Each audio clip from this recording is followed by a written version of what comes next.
Welcome to CAM Matters, Condos, Co-ops, HOAs, and beyond. Betsy Barbieux is an informational leader in Florida on community association living, rights, and obligations.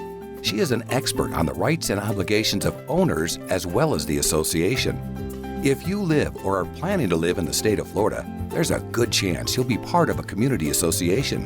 And by the end of this show, you'll know a little bit more about community associations and why they matter. Well, hello. It's a brand new year. It's 2026. Welcome to CAM Matters. I'm Suzanne Lynn with Betsy Barbieux. Betsy, are you ready for a brand new, shiny, sparkly year? Happy New Year. This has been quite a week already. I did a training class in Daytona Beach and had some appointments yesterday, went to the CAI luncheon today, and it only took me 2.5 hours to get home. Oh, my goodness. You know, it's interesting. The theme that I'm hearing people say is that I thought things were going to slow down after the holidays. I thought we were going to find this place of peace and calm, but it's almost more chaotic. And I hear that with you. I hit the road running on Monday, and I've got appointments tomorrow, and January is full, and February pretty much is full. I'm doing several private board certification trainings. They're already on the books, and I'm going all the way from Mexico Beach to Punta Gorda to Sebring. So I'm, going everywhere to do the private certification classes. But then I have the public ones too that are now free, and they're sponsored by Hotwire Fission Communications. So amazing to have people who have your vision and walk beside you to be able to help you create and get the message out that you're so passionate about. You know what? Before we dive into business, I want to hear something personal from you. What are you looking forward to this year? Where is your heart overflowing with thankfulness about? Well, I'm thankful that I still have all this work to do.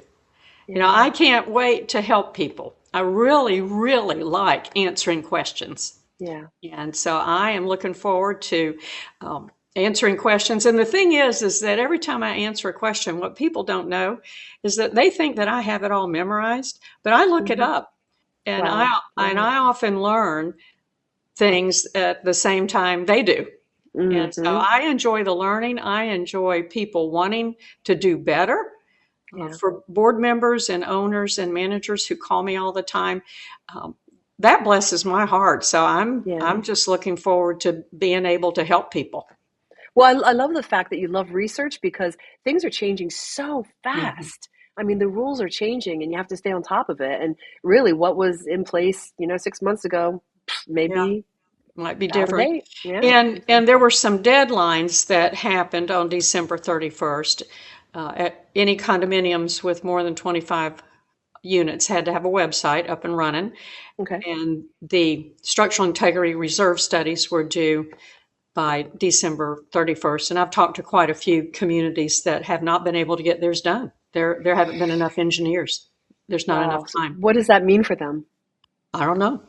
I don't know. If you can't get an engineer, if you can't get on their calendar, I don't know what, Right. I don't know what how responsible are you? Yeah.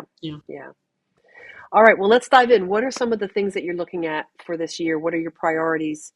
And we'll start with that. Yeah. Well, what I thought that I might go over a little bit, and I know managers probably have their own systems and they're probably more sophisticated than mine, but I still have to see things on paper. I have all the electronic calendaring and everything that I think that I can possibly have. But if it's not something that I can just walk by and see, it does not stay in front of me. So I have a handy dandy. Oh, nice. Little checklist. That's great. You know what I really appreciate about that? You take it out of your brain and put it down on paper, and then you can sleep. Otherwise, I lay awake at night and go, I got to remember to do that. Right. I got to remember to do your mind that. never slows But I don't down. need to do it right now. I don't need to do it for another 10 days, Ooh. Right. And if I put it in my phone, it pops up and then it's gone. Right. And I can set it so it pops up again and again, but it won't. Right. One of the things that I think managers need to learn is how do they do their work. Can you store everything electronically? Do you need some paper? Do you need a checklist? Can you keep all those things in your head? And it's very likely that the person who trained you is the opposite of you. That's very true. They're, I just recently heard about the yeah, dominant learning style that you have. Like, I'm an audio learner, yeah. and someone else said, no, I mean, if I don't read it and then say it out loud, I don't capture. So it's not a learning style; it's your dominant learning style. And so it's possible that the person who trained you taught you to do it a way that is not comfortable for you. And so one of the things to learn is, how do you do your work? And there are some little surveys and things that you can take and give yourself that I actually have, that you can, learn to be your own person instead of trying to be like somebody else. But so for me, I need a checklist, and for me, there's great satisfaction in checking that off. Right, just cross. So you're a combination. You're a hybrid of digital and paper. And I use my phone calendar all the time, but not to remind me of deadlines. I use it to remind me of meetings. Okay. So I don't put deadlines. But you've got your system. And that's all you're saying. I don't put deadlines in my phone. I put meetings and appointments in my phone. Right. But deadlines I don't put in there. I still have to have a paper checklist for that. Okay. So some of the things that managers need to probably have on a checklist and be doing, or somebody in the office needs to do them. This is the time now that they are supposed, if you're a condominium and a co-op, you're supposed to update your frequently asked questions and answer sheet. Okay. And that is a statutory form. You don't need to make one up. It's a statutory form that updates your monthly assessment amount, basically, is what it updates. Okay. But it has information on it for prospective purchasers, and it's required to be given prior to closing to a purchaser. And I think a lot of managers don't know that. Okay, so that's good to know. It's required by law in a condo and a co-op to be given to prospective purchasers. So it's time to update the frequently asked questions and answers sheet. Okay.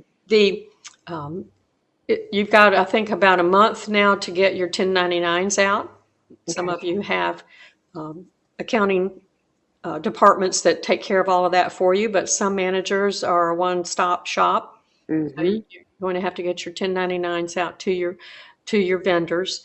The year-end financials, depending on when your year ends, I think probably many communities are calendar years.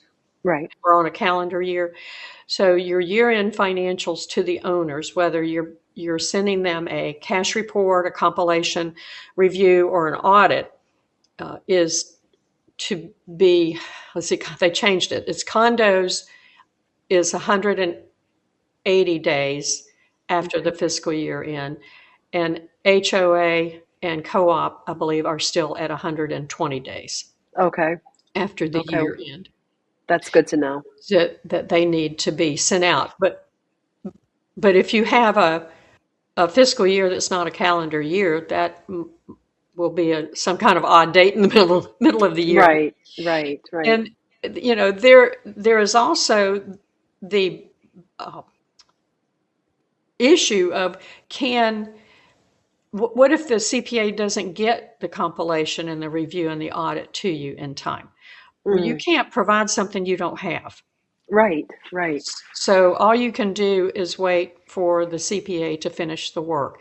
Right. And, legislators, bless their hearts, they just think that's the Southern bless their hearts. That you ought to be able to just get those things out in whatever deadlines that they tell you to. Yeah. And in the real world, it just doesn't always work that way. So you've got to depend on other people, just like some communities have not been able to get completed with their structural integrity reserve study. They got on the engineer's calendar, but the engineer hasn't gotten to them yet. Yeah. So, there are just some things that are out of your control. Several things we're talking about. People are depending. It's like a dominoes effect. We're depending on other people who aren't stepping up or available, or they're booked up because it's this chain problem. So many things that we do are dependent on the work of somebody else ahead of us. And so it doesn't always just work according to the book, to the statute. Yeah. But I think if you show good faith effort that you have contracted with your CPA or you contracted with your structural engineer, that at least shows some good faith there. Right. So you'll be gathering information for your tax returns. A lot of that information you're not going to have until the end of January when you finally close your books and everything. All of the bank statements are reconciled back into December, because a lot of stuff in December doesn't get on the December bank statement. It ends up on the January bank statement. So right. You'll be working on those.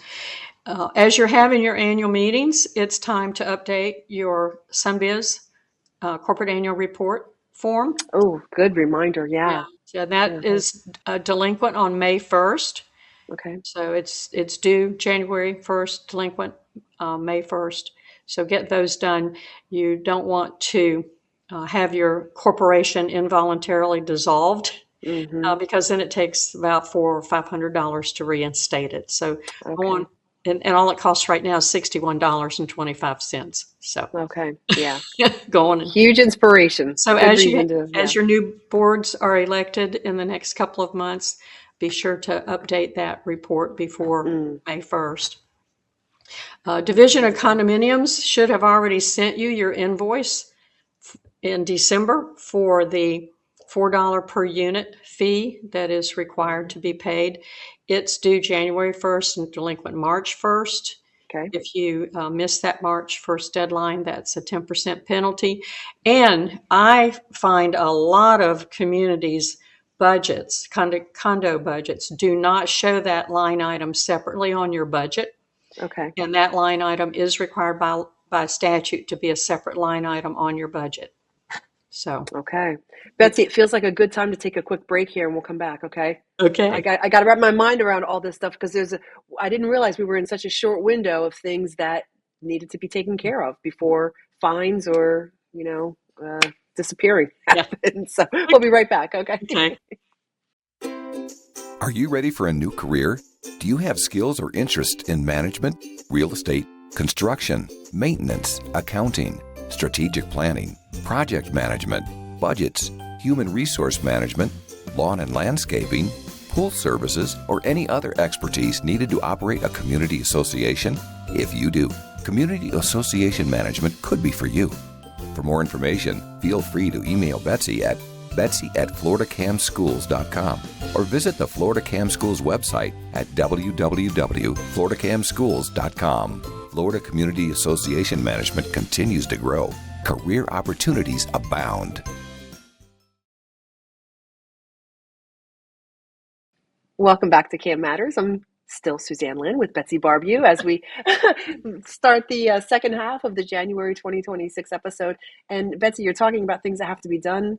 And I'm noticing the short window between things becoming void and having to be re-registered. And don't forget this. And there's a lot of moving pieces here. A lot of moving parts. Yeah. And then there are some of the bookkeeping things that I have to do that I'm sure someone in an office is doing. But if your assessment amount changed, you've got to go in and change your invoices amounts for your bookkeeping system. You probably have a change in your reserve amount that you're transferring from operating to reserves every month. So you have to go in and change those. I do almost all electronic banking. So I am not only changing those amounts in my accounting system, but I'm also changing them at the bank because I do automatic transfers every month at the bank. And that way I don't have to remember to move that money from operating to reserves every month. Right. One thing off the plate. Yeah. So I don't have to do that. I also do a lot of memorized transactions in my accounting system. So there are some. What does that mean? That, like the amount you pay for the pool service is the same every month. Okay, so recurring. So I can make my accounting system post that automatically without me having to post that amount. And then I can also set that up as a recurring payment in the banking system. So I don't have to queue that check to be sent to the pool, Right. to the pool Right. Right. service. The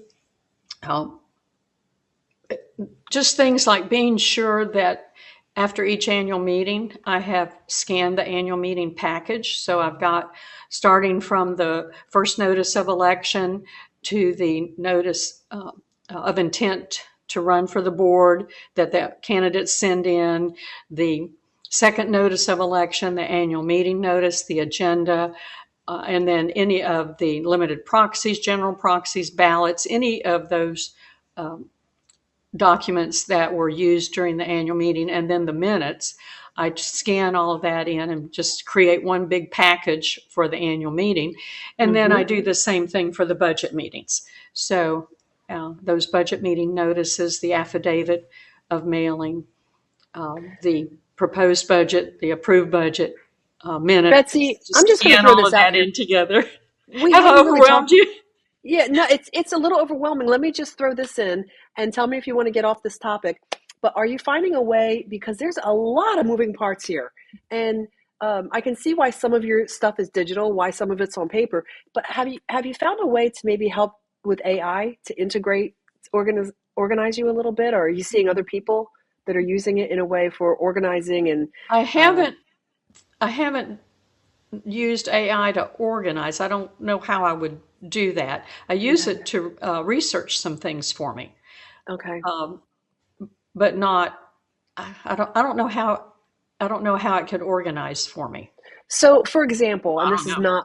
not with community or whatever, but I was in New York City for 48 hours, and I said, I'm staying at this hotel. Tell me the things we have to see. Give me the best walking pattern, the prices, why you chose, why we went there, and things like that. So, I don't know how you could relate that with HOA, condo, and community, but it Vacation? just Vacation? What's a vacation? what's the thing exactly? Let's just move on. I completely lost No, everybody there. no. I have not thought of AI as helping me organize because I am an organized person. Right. So you would never hear me say I need to get more organized. Okay. You So would, for those, no one would for people, ever hear me say that. but that's not going to be everybody who's watching because that's Right, not me. right. But So, so if yeah. somebody knows what to do with AI as far as organization, that I'd be happy to hear from them. But Okay. I don't know how How are it the would help communities me. using AI? Yeah. Yeah, yeah. And maybe more than organizing. Maybe All I they've know found ways to. about right now AI is it is very, very, very frustrating Okay. for somebody to call and ask me a question and I give them the answer from the statute. And then they say back to me, well, AI said. Okay. Okay, that Yeah. if you Well, already I can looked it see up I picked a on great topic. Yeah. if you Already looked it up. can you Yeah. tell I'm gonna raise an eyebrow Yeah. here. Yeah. I Yeah. gave you the answer quote from the statute. Right. Right. Don't turn around and tell me AI said.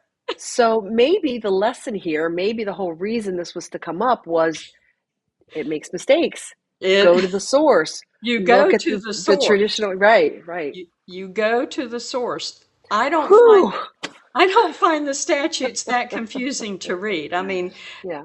some of them are, dumb and Yeah. and some of them shows the lack of knowledge of legislators of how communities actually run on Yeah. the ground, boots on the ground kind of thing, shows their ignorance in that. But you still have to do what the statute says. Right. So Right. if you're going to ask AI, don't call me. There you go. Don't call me. That segment is taken care of. All right, there we go. What else are you looking at for 2026? The a couple of the things that hopefully weren't missed. I think they were due by the end of last year, not in 2024. But by now, condos and HOAs should have created and voted on hurricane protection specifications. They're required by statute. to have a document that if an owner wants to install hurricane protection things on their home or their unit, that you have something you can hand them that says these are the Oh. specifications of what you can protect your home or your unit with. Oh, wow, that's big for And Florida. That's big. yeah, and there are some communities that just have always had hurricane protection, and their documents and their developers set them up with it. They already have shutters and whatever. But there was some big deal about owners not being able to put in architectural modifications for their homes if Okay. they wanted some kind of protection, or uniformity, or acting not not in a uniform way, Right. more discriminatory way of approving or disapproving things in both condos and HOAs. So you now are required to have specifications that when an owner asks, what can I install? You hand them a piece of paper and then probably some sort of modification form so that they can install whatever the board has approved. Yeah. Yeah. The other thing with homeowner associations, they were to also create a record retention policy. And I think that came out of that Hammock Dunes HOA lawsuit a couple of years ago, that you're to have a written record keeping policy for HOAs. So, but those should have been done a year ago. Okay.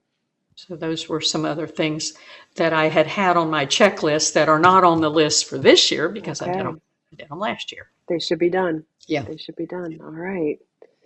Well, is there anything else that comes to mind that you're thinking about for this year? Well, I still get questions from I want to say managers that I think probably ought to remember by now what the procedure is, and I don't mind answering the questions, but it leaves me wondering about the training and the clarity of other training. Managers are still confused about elections and annual meetings, and they can't quite grasp the concept that it's two separate processes, but they're happening parallel to each other. Okay. Well, happening at the same time. Okay. And the election side of the track starts first, and it starts 60 days out from the annual meeting date. So you've got your annual meeting date up here, but the election track starts 60 days out. And the notice that goes out, the title of it is Second Notice of Election. Okay. First. First, okay. The first notice of election. And it is a call for nominations, self-nominations from owners. And it simply says, we're going to have the annual meeting and elections on this date. If you want to run for the board, you've got 20 days to send your name in. It's not first notice of annual meeting. It's called first notice of election. Okay. And we've got the election track over here. So you've got your first notice of election, your deadline for candidates to submit their names. Then you've got a deadline for them the candidates to submit the promo sheet of why you should vote for me. And then at 14 days out from the annual meeting, you send the second notice of election with your instructions on how to complete your ballots. And you enclose your ballots and your envelopes. That's the election side of the track. On the annual meeting side of the track, at 14 days, you send your annual meeting notice, agenda, and anything that the members are going to vote on, which they will be voting by limited proxy if they're going to vote on amendments or some of the abilities to raise or lower the financial reporting requirement, material alterations and substantial additions, or if they're going to vote on adjusting the reserve contribution. So you've got two separate things happening at the same time, and I'm seeing the documents mixed all together. Okay. And they're very separate. They're very two separate. purples. You got first notice of election, and then a deadline, which is 40 days out from the annual meeting, then a deadline for the candidate information sheet, and then the second notice of election.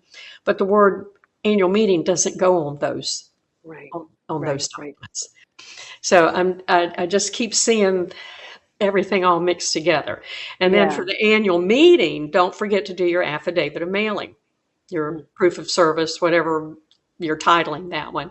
That's only for the annual meeting side. There's no proof of service for the election side. Okay. So, and I've got a chart, and if you go back about 3 or 4 years in our CAM Matters show, which I direct people back to that show a lot, we go through it, and I show you the chart, and we talk through each of the points. But I'm still seeing that it's still the mingling of the mixed two. together. Yeah. Well, Betsy, we've got to bring this down. Ready to wrap up the very first CAM Matters for 2026. But I want to give you final thoughts. Yearly Educational Summit, the yes. People are at the CAI meeting today. I had several people saying, "Are you looking for vendors yet?" Yep. Looking for sponsors. Looking for sponsors. The date is set for Thursday and Friday, August 13th and 14th. It will again be in Leesburg at our beautiful Venetian Center. And it was funny at the meeting today. Somebody mentioned to me the chocolate chip cookies. Oh, is that right? I thought you were going to say the flamingos. Are you going to have those chocolate chip cookies again?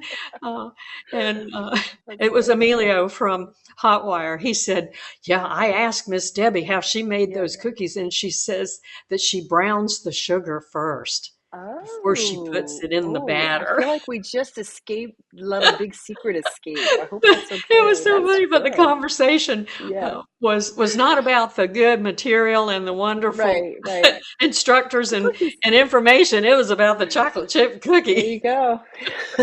We got our priorities straight here.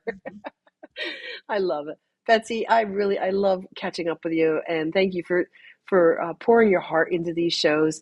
And if you're watching or listening, if you would rate the show, if you would share the content, it really helps Betsy to be able to get good footing. And it means a lot because she pours so much of herself into this. So thank you so much. We're looking forward to a wonderful 2026. God bless you. And we'll see you in February. Yes. Have a good day. Thank you. Bye-bye. Thank you for listening to CAM Matters. Be sure to subscribe so you don't miss any future episodes. For more information, feel free to email Betsy at betsy@floridacamschools.com or visit the Florida Cam Schools website at www.floridacamschools.com. Information provided on this show is general in nature and does not constitute legal advice. Please contact a licensed attorney for your specific situation.